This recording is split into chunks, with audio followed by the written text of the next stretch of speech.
Okay, I'm here with Ed Collins. Ed is one of the two candidates that came out of a preliminary election for the Ward 5 City Council race in the city of Springfield. Ed, congratulations. Thank you so much, Mike. So, I know a little bit about your stance because you participated in the Focus Springfield debate that we had for this position. But now, of course, everyone's going to be a little bit more laser focused on you and LeVar Click Bruce. So, out of what you're seeing in the ward, do you think that people still have concerns that they're conveying to you about how the city is being run, how the city council is? Are you hearing things from voters? Sure, and I put those things into two categories. One is the sort of bricks and mortar type category, the issues around road conditions and snow plowing, which I've talked about before.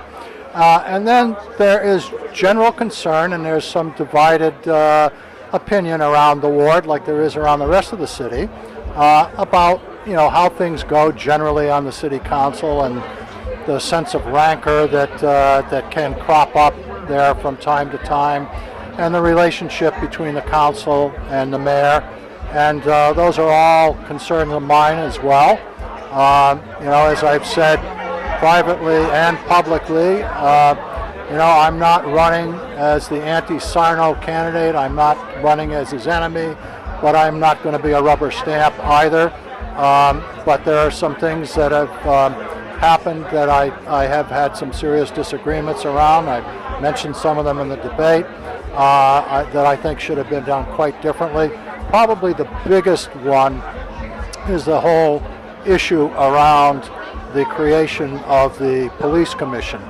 And it really has nothing to do with whether or not you're for or against a civilian police commission or a commissioner. What it has to do with is the politics of how a duly organized and passed city body was not implemented by Mayor Sarno. I think he was wrong, and I am committed to trying to find a way, and hopefully this will never have to be put into effect, but to find a way that if there ever again were such a circumstance where something that was properly put in place by a vote of the city council was simply not implemented by the mayor, and the city council was really incapable of challenging that decision, because the city solicitor, of course, must represent the mayor, and the city council has no access to funds to get before a court of law to determine an issue that can only be determined in a court of law. So I'm committed to trying to find a mechanism by which, should this ever arise again, that there would be a public funding stream that would allow the courts to decide an issue that only the courts can decide, and not have it decided by administrative fiat as occurred in that case. So that's a pretty big one for me.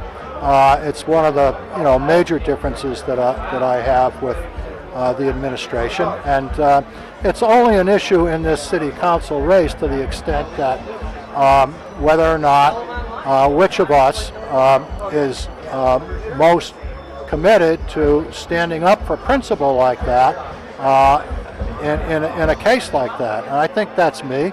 LeVar can speak for himself. He may feel the same, but he hasn't said so far. So.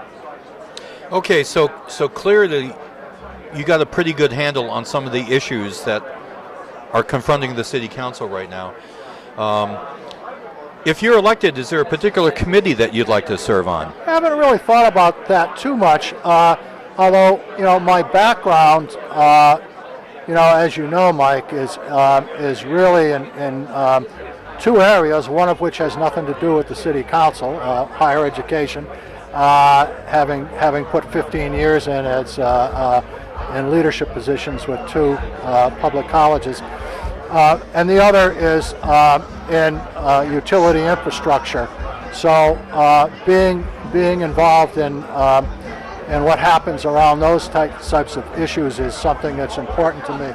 I think very often we make decisions based on bumper sticker slogans and things that are really not in the best interest of the people of the city of Springfield, and NIMBYism prevails all too often on some of the decisions that get made around energy infrastructure. So that's probably where I would like to spend some of my time as on a committee assignment. Excellent, Ed. Ed, thanks you so much. Good luck. Thanks for dropping by. And We thanks for appreciate the it. opportunity, Mike. My pleasure.